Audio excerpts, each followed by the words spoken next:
On a quiet summer day, young Alice sat beneath a towering tree, half listening to her sister read a book that had no pictures or stories. Suddenly, she spotted a white rabbit wearing a jacket and holding a pocket watch, rushing by and muttering anxiously, "I'm late, I'm late." Alice's curiosity ignited. Without hesitation, she followed the rabbit until she reached a large hole. She paused for a moment, then leaped in without a second thought. As she fell, it felt more like floating through the air. Around her, bookshelves lined the walls, and peculiar objects swirled in the air.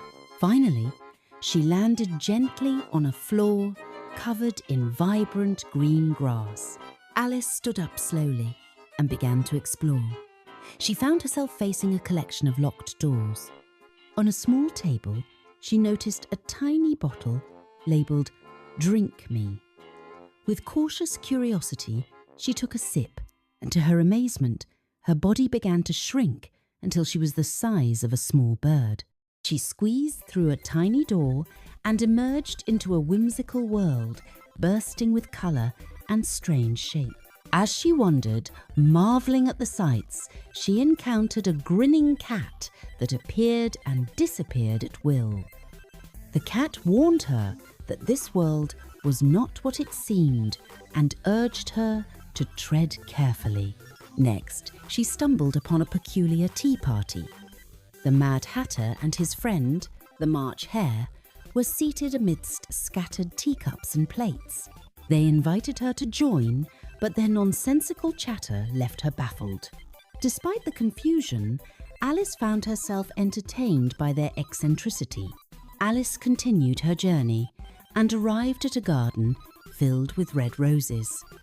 However, some roses were being hastily painted red.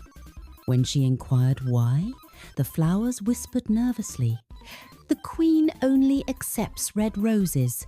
Anyone who makes a mistake faces her wrath." Suddenly, the Queen of Hearts arrived. She was an imposing figure, barking orders mercilessly.